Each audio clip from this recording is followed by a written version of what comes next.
노년을 지혜롭게 실버의 지혜입니다. 오늘도 마음이 조금 편해지는 이야기 함께 나누겠습니다. 요즘 새해를 맞이해 신년 모임들 많이 하시죠? 저는 몇 년 전까지 정신없이 몸담았던 친목회, 동창회, 지인 모임을 정리하고 이제 정말 가깝거나 오래된 모임 3개만 남겨두었습니다. 그랬더니 사방팔방 바빠서 신경 쓰지 못했던 일도 새롭게 보이고 모임 멤버들에게도 좀 더 신경을 쓸 수 있게 되어 이전보단 시간과 사람 관계가 풍족해진 느낌이 들기도 합니다. 그렇게 몇 개 남은 모임 가운데 엊그제 도내 지역 파크 골프 신년 모임에서 들은 대화로 오늘 이야기를 시작할까 합니다. 어머, 오랜만이에요. 요즘 뭐하고 지내세요? 뭐 그냥 집에서 손주들이나 보고 그러죠. 아직도 손주를 봐주세요? 저희 며느리는 벌써 어린이집 보냈는데. 질문한 사람은 가벼운 마음이었을 겁니다. 오랜만에 만나 그냥 인사치레로 물어본 거죠. 마치 식사는 하셨나요? 라는 말처럼 말이죠. 하지만 그 말을 들은 제 기분과 표정은 미묘하게 굳어지고 말았습니다. 왜일까요? 사실 왜 기분이 나쁜지도 잘은 모르겠고 그러다 보니 하고 싶은 말이 많았는데 그렇구나. 좋으시겠네요. 이렇게 말하고는 더 이상 대화를 이어가지 못하겠더군요. 이런 경험 한 번쯤 있으시죠? 상대방은 나쁜 뜻이 없었을 겁니다. 그냥 궁금해서 또는 할 말이 없어서 던진 질문이었을 수도 있습니다. 하지만 집에 돌아와 곰곰이 기분 나쁜 이유를 생각해 보니 내가 뒤처진 건가? 내가 이렇게 살면 안 되는 건가? 이런 생각이 들면서 마음이 불편해졌습니다. 신년 모임에서 관계가 틀어지는 이유는 큰 말실수나 심한 욕설 때문이 아닙니다. 오히려 괜히 한 말, 나쁜 뜻 없던 말 때문에 마음이 상하는 경우가 더 많습니다. 상대방은 금방 잊어버리는데 듣는 사람은 며칠씩 그 말 때문에 마음이 무겁습니다. 그런데 신기한 점이 있습니다. 같은 나이, 같은 자리에 있어도 유독 인간관계가 편한 사람들이 있습니다. 이분들은 말을 잘하는 게 아니라 하지 않는 말을 알고 계십니다. 무엇을 말해야 하는지보다 무엇을 말하지 말아야 하는지를 아는 거죠. 이 차이는 성격의 문제가 아닙니다. 외향적이어서 사교적이어서가 아니라는 겁니다. 그냥 신년 모임에서 상처 주는 말이 무엇인지 알고 그 말을 하지 않을 뿐입니다. 그것만으로도 관계는 훨씬 편해지고 모임을 다녀와서도 마음이 가볍습니다. 이제는 모든 사람과 잘 지낼 필요가 없는 나이입니다. 하지만 최소한 신년 모임에서 괜히 상처받거나 괜히 상처 주는 일은 없어야 하지 않을까 싶습니다. 오늘은 신년 모임에서 조심해야 할 말들을 차분히 정리해 보겠습니다. 꼭 신년 모임이 아니더라도 우리가 몸담고 있는 어떤 모임에서도 통하는 이야기입니다. 오늘 주제가 마음에 드신다면 구독과 좋아요 눌러주세요. 여러분의 작은 응원이 더 솔직하고 진심 어린 이야기를 나누는 힘이 됩니다. 첫 번째, 요즘 뭐하고 지내? 라는 질문이 왜 가장 위험한 신년 인사인지 신년 모임에서 가장 흔하게 듣는 질문입니다. 요즘 뭐하고 지내세요? 아무 생각 없이 묻는 말이지만 이 질문만큼 대답하기 어려운 질문도 없는 것 같습니다. 마치 제가 그랬던 것처럼 말입니다. 경로당에서 만난 한 할머니께서도 저와 비슷한 말씀을 하셨습니다. 새해 모임 갔다 오면 맨날 우울해. 사람들이 요즘 뭐해요? 이렇게 물어보거든. 나는 특별히 하는 게 없잖아. 집에서 텔레비전 보고 손주 돌보고 그냥 그러는데 그걸 어떻게 말해? 저는 그냥 집에서 놀아요. 이렇게 말하면 한심해 보이잖아. 이 할머니의 마음 이해가 됩니다. 요즘 뭐하고 지내세요? 라는 질문 뒤에는 은근히 기대가 숨어 있습니다. 뭔가 특별한 활동, 의미 있는 일, 바쁜 일정. 이런 대답을 기대하는 것 같습니다. 그런데 정작 나는 특별히 하는 게 없으니 대답하기가 민망한 겁니다. 더 큰 문제는 상대방의 반응입니다. 저는 그냥 집에서 지내요라고 답하면 아, 좀 심심하시겠네요. 집에만 계시면 우울해지지 않아요? 이런 말이 돌아옵니다. 아니면 저는 요즘 등산 다니고 복지관에서 강의도 듣고 친구들이랑 여행도 다니고 바쁘게 살아요라는 자랑이 이어지기도 합니다. 그러면 듣는 사람은 자연스럽게 위축됩니다. 왜 이 질문이 평가로 느껴지는 걸까요? 심리학에서는 이를 사회적 비교 압박이라고 설명합니다. 사람들은 자기 삶의 가치를 다른 사람과 비교해서 판단하려는 경향이 있습니다. 특히 나이가 들면서 사회적 역할이 줄어들면 이 비교가 더 민감해집니다. 젊었을 때는 회사에서 일하고 있어요. 아이들 키우느라 바빠요. 이렇게 말할 수 있었는데 이제는 그런 역할이 없으니까요. 그래서 요즘 뭐하고 지내세요? 라는 질문은 단순한 안부가 아니라 당신은 여전히 가치 있는 삶을 살고 있나요? 라는 평가처럼 들립니다. 질문하는 사람은 그런 의도가 전혀 없었겠지만 받아들이는 사람은 그렇게 느끼는 겁니다. 특히 최근에 특별한 일이 없었거나 건강이 안 좋아서 활동을 못하고 있었다면 이 질문은 더욱 부담스럽습니다. 예를 들어볼게요. 작년에 무릎 수술을 받아서 외출을 거의 못하고 집에만 있었습니다. 그런데 신년 모임에서 누군가 요즘 뭐하고 지내세요? 라고 물어봅니다. 솔직하게 무릎이 안 좋아서 집에만 있어요 라고 하면 아이고, 안 됐네요. 많이 불편하시겠어요. 이런 동정 섞인 말이 돌아옵니다. 그러면 기분이 이상합니다. 동정받고 싶어서 말한 건 아닌데 불쌍한 사람이 된 것 같거든요. 그럼 이 질문에 어떻게 대답해야 할까요? 사실 정답은 없습니다. 다만 이 질문을 받았을 때 죄책감을 느낄 필요는 없다는 걸 기억하면 좋겠습니다. 특별히 하는 게 없다고 해서 내 삶이 의미 없는 건 아닙니다. 바쁘게 산다고 더 가치 있는 삶인 것도 아니고요.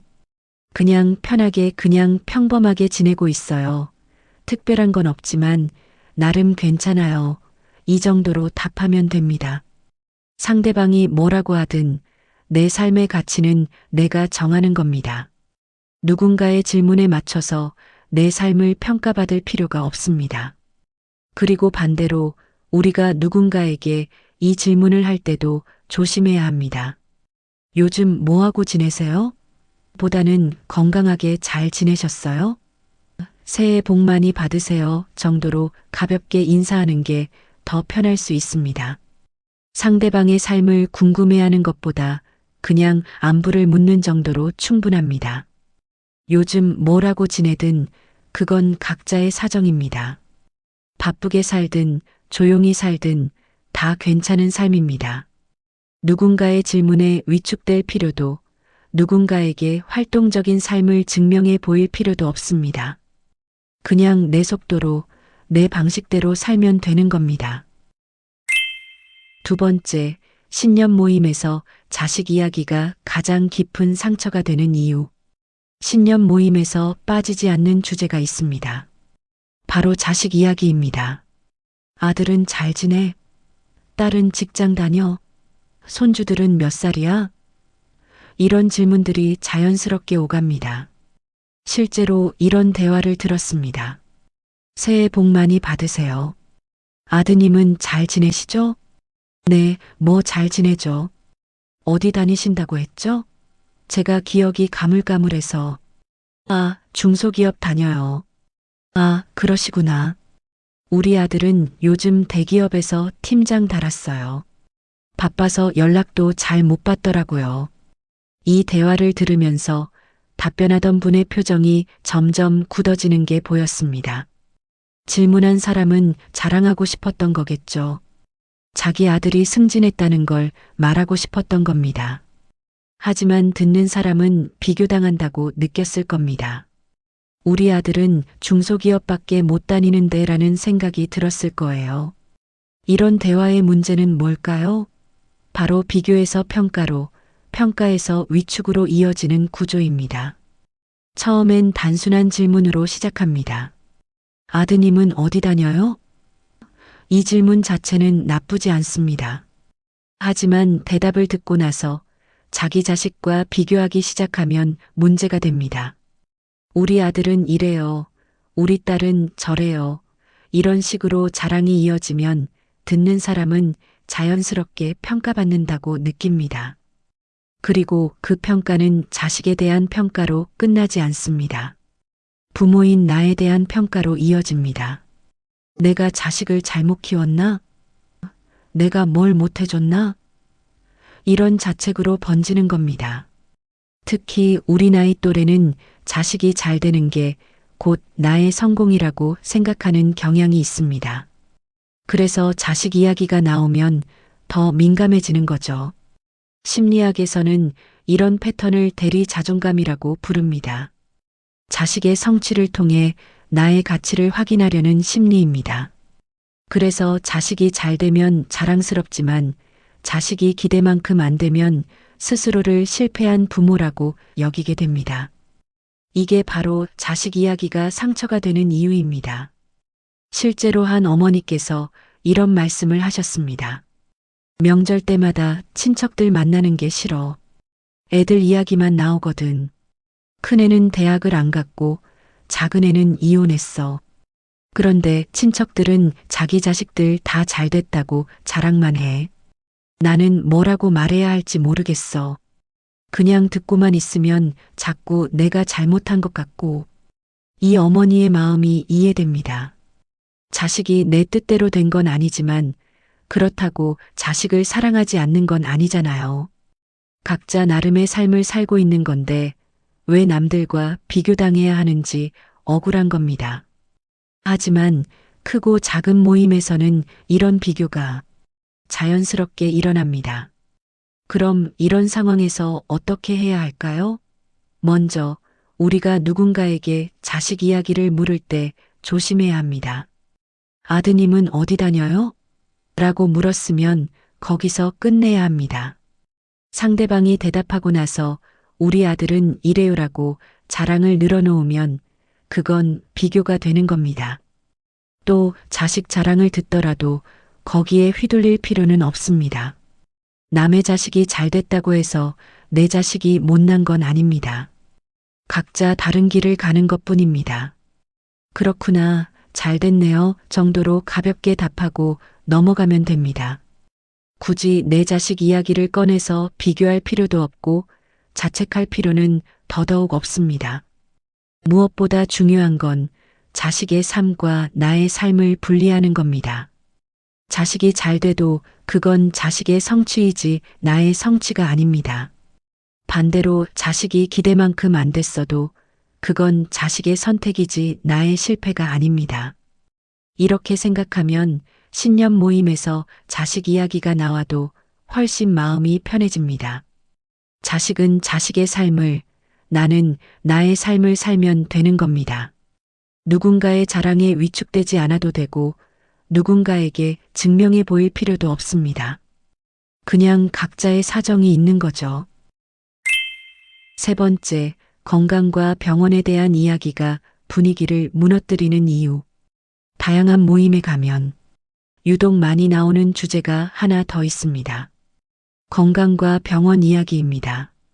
요즘 어디 아프신 데 없으세요? 이 질문 하나로 분위기가 확 바뀝니다. 누군가 저는 요즘 무릎이 안 좋아서 병원 다녀요라고 하면 다른 사람들도 하나둘씩 자기 병 이야기를 꺼내기 시작합니다. 나는 혈압약 먹어요. 나는 당뇨 있어요. 나는 작년에 수술했어요. 그러다 보면 모임 내내 병원 이야기, 약 이야기로 채워집니다. 심지어 어느 분은 본인이 제일 아픈 것 같다며 다른 사람의 아픔이나 질병은 아무것도 아니라는 식으로 말하기도 합니다. 대부분 처음엔 서로 걱정해주는 마음에서 시작합니다. 많이 불편하시겠어요. 조심하세요. 이런 말들이 오갑니다. 하지만 대화가 길어질수록 분위기는 점점 무거워집니다. 아픈 곳이 없는 사람도 덩달아 우울해지고 이야기하는 사람도 자꾸 자기 병에만 집중하게 됩니다. 왜 건강 이야기가 분위기를 무너뜨리는 걸까요? 뇌과학적으로 설명하면 이건 감정 전염 때문입니다. 사람의 뇌는 상대방의 감정을 무의식적으로 따라하도록 설계되어 있습니다.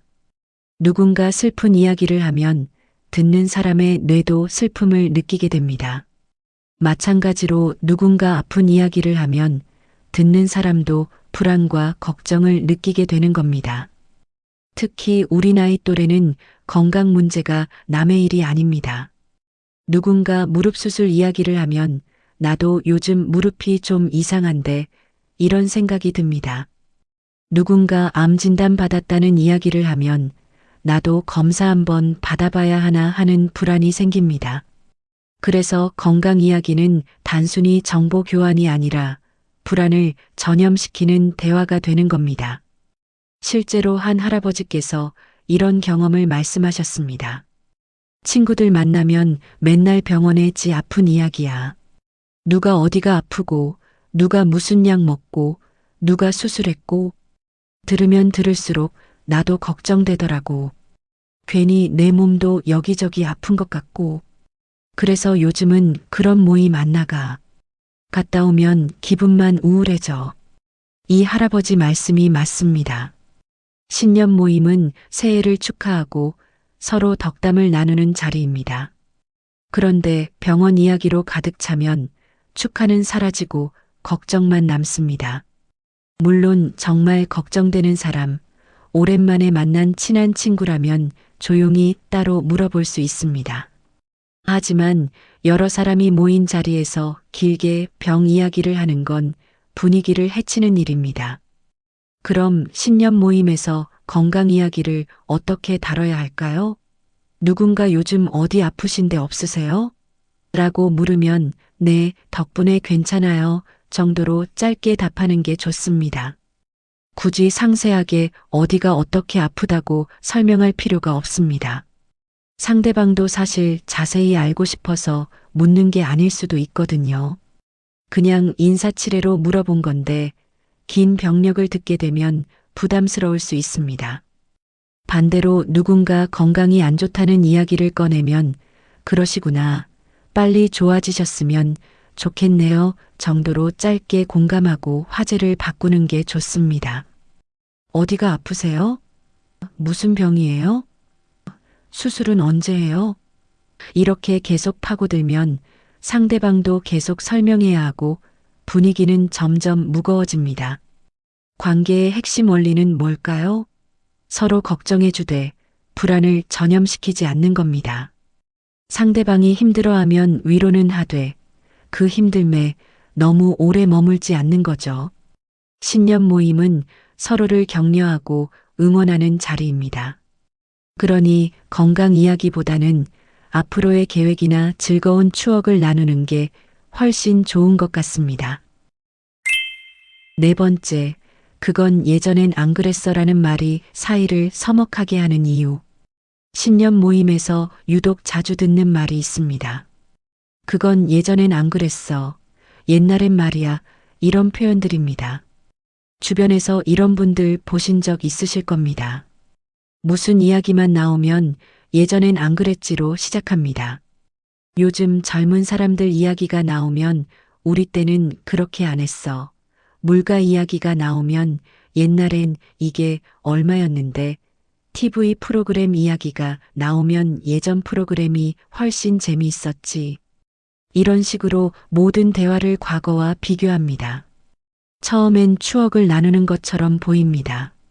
하지만 자꾸 반복되면 분위기가 이상해집니다. 듣는 사람들은 점점 대화에 끼기 어려워집니다. 과거 이야기는 그 시절을 경험한 사람만 공감할 수 있으니까요. 그리고 무엇보다 예전이 더 좋았다는 말에는 은근히 지금은 별로다라는 부정적인 뉘앙스가 담겨 있습니다. 왜 이런 말버릇이 생기는 걸까요? 심리학에서는 이를 과거 미화 편향이라고 설명합니다. 사람들은 나이가 들수록 과거를 실제보다 더 좋게 기억하는 경향이 있습니다. 힘들었던 일은 잊혀지고 좋았던 기억만 남아서 과거가 현재보다 더 좋았다고 느끼게 되는 겁니다. 그런데 문제는 이 말버릇이 관계를 닫는다는 겁니다. 예전엔 안 그랬어라는 말을 들으면 젊은 사람들은 꼰대 같다고 느낍니다. 같은 나이 또래라도 저 사람은 과거에만 사는구나라고 생각하게 됩니다. 그러면 대화가 단절됩니다. 아무도 과거 이야기에 끼고 싶어 하지 않거든요. 실제로 이런 경험이 있었습니다. 어떤 모임에서 한 분이 계속 옛날 이야기만 하셨습니다. 우리 젊었을 때는 이랬지. 그때는 정말 좋았어. 처음엔 다들 맞장구를 쳐줬는데 시간이 지날수록 사람들이 하나둘씩 자리를 뜨기 시작했습니다. 그분은 혼자 과거 이야기를 계속하셨지만 듣는 사람은 점점 줄어들었습니다. 이분이 나쁜 사람은 아닙니다. 그냥 추억을 나누고 싶었던 거겠죠. 하지만 대화는 일방통행이 아닙니다. 내가 하고 싶은 이야기만 하는 게 아니라 상대방도 공감할 수 있는 이야기를 해야 합니다. 과거는 나만의 경험이지 모두가 공유하는 경험이 아닐 수 있습니다. 그럼 어떻게 해야 할까요? 추억을 나누되 과거에만 머물지 않는 겁니다. 우리 젊었을 때는 이랬지라고 시작했으면 거기서 끝내야 합니다. 그리고 요즘은 어떤가요? 요즘도 그런가요? 이렇게 현재로 연결하는 게 좋습니다. 과거를 이야기하되 현재를 부정하지 않는 거죠. 또 과거 이야기를 할 때도 긍정적인 기억을 나누는 게 좋습니다.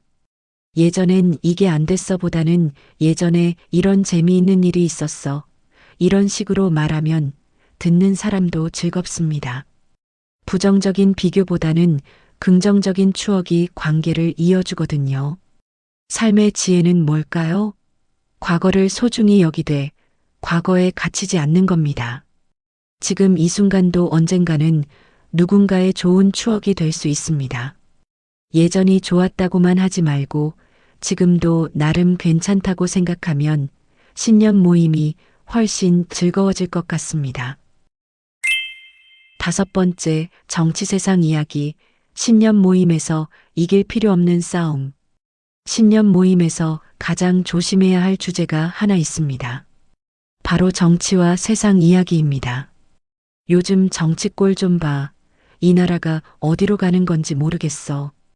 이런 말로 시작하면 분위기가 순식간에 바뀝니다. 누군가는 동의하고 누군가는 반대합니다. 그게 아니라 이렇게 봐야죠. 그건 잘못 알고 계신 거예요. 이렇게 의견이 갈리기 시작하면 대화는 점점 격해집니다. 한 번은 이런 극단적인 상황을 봤습니다. 신년 모임에서 정치 이야기가 나왔는데 두 분이 점점 목소리를 높이기 시작했습니다. 내가 뉴스에서 봤는데 이래요. 아니, 그건 가짜뉴스고 사실은 이렇습니다. 서로 자기 주장만 반복하다가 결국 화를 내며 자리를 박차고 일어났습니다. 수십 년 알고 지낸 사이였는데 그 이후로 인사도 안 하게 됐다고 합니다. 왜 이런 일이 생기는 걸까요? 심리학 실험에서 흥미로운 결과가 있습니다. 사람들에게 정치적인 주제로 토론을 시켰는데 토론 전과 후의 의견을 비교했습니다. 결과는 놀라웠습니다. 토론을 아무리 오래 해도 거의 아무도 의견을 바꾸지 않았습니다. 오히려 토론 후에 자기 의견을 더 확신하게 됐습니다. 이게 바로 확증 편향입니다. 사람들은 자기가 믿고 싶은 것만 믿고 자기 생각에 맞는 정보만 받아들입니다. 아무리 논리적으로 설득해도 상대방은 자기 생각을 바꾸지 않습니다. 특히 정치나 종교처럼 가치관이 걸린 문제는 더욱 그렇습니다. 이건 이성의 문제가 아니라 정체성의 문제거든요. 그러니 신년 모임에서 정치 이야기로 누군가를 설득하려는 건 의미가 없습니다.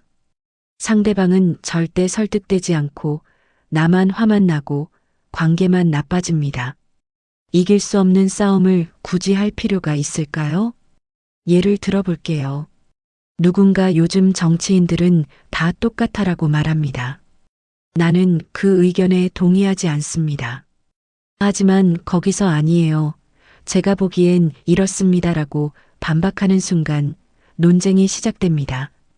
상대방은 자기 의견을 지키려 하고 나는 내 의견을 주장하려 하고 결국 둘 다 기분만 상하게 됩니다. 그럼 어떻게 해야 할까요? 그냥 그렇게 생각하실 수도 있겠네요 라고 가볍게 넘어가면 됩니다. 동의하는 게 아니라 상대방의 의견을 인정하는 겁니다. 그런 관점도 있구나 정도로 받아들이고 화제를 바꾸면 됩니다. 굳이 토론할 필요가 없습니다. 또 중요한 건 내가 먼저 정치 이야기를 꺼내지 않는 겁니다. 아무리 답답하고 할 말이 많아도 모임은 그런 이야기를 나누는 자리가 아닙니다. 정치 이야기는 생각이 같은 사람끼리 따로 만나서 하면 됩니다. 여러 사람이 모인 자리에서는 모두가 편하게 공감할 수 있는 주제를 이야기하는 게 맞습니다. 철학적으로 보면 세상에는 정답이 없는 문제들이 많습니다. 정치도 그중 하나입니다. 누가 옳고 누가 그른지 명확하지 않습니다. 각자의 가치관, 경험, 처지에 따라 다르게 보는 거죠. 그러니 내가 옳다고 상대방을 설득하려는 건 오만입니다. 상대방도 나름의 이유가 있어서 그렇게 생각하는 겁니다. 신년 모임에서 가장 중요한 건 이기는 게 아니라 함께 있는 겁니다. 의견이 다르더라도 관계는 유지할 수 있습니다. 그러려면 정치 이야기는 피하는 게 상책입니다. 6번째, 가장 좋은 신년 대화는 말하지 않는 배려. 마지막으로 신년 모임에서 가장 중요한 태도를 말씀드리겠습니다. 그건 바로 말하지 않는 배려입니다. 작은 경험을 하나 나눠볼까 합니다. 올해가 아닌 작년 신년 모임에서 만난 친구와의 이야기입니다. 오랜만에 만났는데 얼굴이 많이 수척해 보였습니다.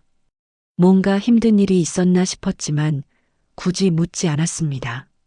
그냥 반갑다, 잘 지냈어? 라고만 했습니다. 친구도 응, 덕분에 하고 가볍게 답했습니다. 모임이 끝나고 집에 가는 길에 그 친구한테서 문자가 왔습니다. 오늘 괜히 안 물어봐줘서 고마웠어.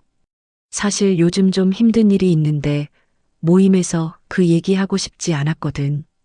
내가 그냥 평소처럼 대해줘서 편했어. 그 문자를 보고 알았습니다. 때로는 묻지 않는 게 배려라는 걸요. 상대방이 말하고 싶으면 먼저 말할 겁니다. 하지만 말하고 싶지 않은데 자꾸 물으면 그건 배려가 아니라 부담입니다. 신년 모임을 비롯한 어떤 모임에서도 마찬가지입니다. 누군가 이혼했다는 소문을 들었다고 요즘 배우자는 어떻게 지내요? 라고 물을 필요가 없습니다. 누군가 사업에 실패했다는 얘기를 들었다고 요즘 사업은 어때요? 라고 물을 필요가 없습니다. 상대방이 말하고 싶으면 먼저 꺼낼 겁니다. 하지만 말 안 하고 있다면 그건 말하고 싶지 않다는 신호입니다. 이런 태도의 효과를 보여주는 사례가 있습니다. 한 연구에서 사람들에게 힘든 일을 겪은 후 위로받았던 경험을 물어봤습니다. 가장 위로가 됐던 건 뭐였을까요? 놀랍게도 아무 말도 하지 않고 그냥 옆에 있어준 사람이었습니다. 조언도 격려도 위로의 말도 아니었습니다. 그냥 평소처럼 대해주는 게 가장 큰 위로였다는 겁니다. 왜 그럴까요? 힘든 일을 겪고 있는 사람은 자꾸 그 일에 대해 설명하고 싶지 않습니다. 설명하면 다시 그 감정을 겪어야 하거든요. 그냥 잠시라도 그 일을 잊고 싶은 겁니다. 평범한 대화, 가벼운 웃음, 일상적인 순간. 그게 훨씬 큰 위로가 됩니다. 그러면 모임 자리에서 어떻게 해야 할까요? 굳이 캐묻지 않는 겁니다. 요즘 어때요? 라는 가벼운 인사로 충분합니다. 상대방이 그냥 그럭저럭이요라고 하면 거기서 끝입니다. 왜요? 무슨 일 있어요? 라고 계속 물을 필요가 없습니다. 상대방이 말하고 싶으면 이어서 말할 거고 말하고 싶지 않으면 화제를 바꿀 겁니다. 또 중요한 건 듣기만 하고 조언하지 않는 겁니다. 누군가 힘든 이야기를 꺼내면 그래서 어쩔 거예요? 이렇게 해보세요라고 조언하고 싶어집니다. 하지만 대부분의 경우 상대방은 조언을 원하는 게 아닙니다. 그냥 들어주기를 바라는 겁니다. 그랬구나, 힘들었겠다 정도의 공감이면 충분합니다. 인간관계에서 가장 깊은 배려는 뭘까요? 상대방이 원하는 만큼만 관심을 갖는 겁니다. 더 많은 관심도, 더 적은 관심도 아니고 딱 적당한 만큼. 그게 가장 편한 관계입니다. 신년 모임에서도 마찬가지입니다. 캐묻지 않고, 조언하지 않고, 평가하지 않고, 그냥 함께 있어주는 것. 그게 가장 좋은 신년 대화가 아닐까 싶습니다. 오늘 이야기를 들으며 마음이 조금 정리되셨다면 좋겠습니다. 신년 모임은 의무가 아닙니다. 가서 상처받고 오느니 안 가는 게 나을 수도 있습니다. 하지만 가기로 했다면 최소한 상처받지 않고 상처 주지 않는 방법은 알고 가는 게 좋을 것 같습니다. 오늘 나눈 6가지 이야기를 기억해 주세요. 요즘 뭐하고 지내? 라는 질문은 평가가 될 수 있습니다. 자식 이야기는 비교가 되기 쉽습니다. 건강 이야기는 불안을 전염시킵니다. 예전엔 안 그랬어라는 말은 사이를 멀어지게 합니다. 정치 이야기는 이길 수 없는 싸움입니다. 그리고 가장 좋은 대화는 때로 말하지 않는 배려입니다. 이 모든 걸 완벽하게 지킬 필요는 없습니다. 실수할 수도 있고 깜빡할 수도 있습니다. 다만 이런 말들이 상처가 될 수 있다는 걸 알고 있으면 조금 더 조심하게 됩니다. 그것만으로도 모임 자리가 훨씬 편해질 겁니다. 사람을 많이 만나는 게 중요한 게 아닙니다. 만나고 나서 마음이 편한 게 중요합니다. 신년 모임을 다녀와서 괜히 갔나 하는 생각이 든다면 내년에는 안 가도 됩니다.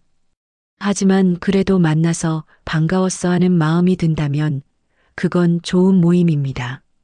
올해는 상처받지 않는 신년 모임이 되시길 바랍니다. 조심해야 할 말을 피하고 편안한 대화를 나누시길 바랍니다. 모두가 기분 좋게 헤어질 수 있는 그런 따뜻한 신년이 되시길 바랍니다. 오늘 영상이 도움되셨다면 구독과 좋아요 부탁드립니다. 앞으로도 여러분께 꼭 필요하고 도움되는 정보로 찾아뵙겠습니다. 오늘보다 내일이 조금 더 편안하시길 바랍니다. 지금까지 실버의 지혜였습니다.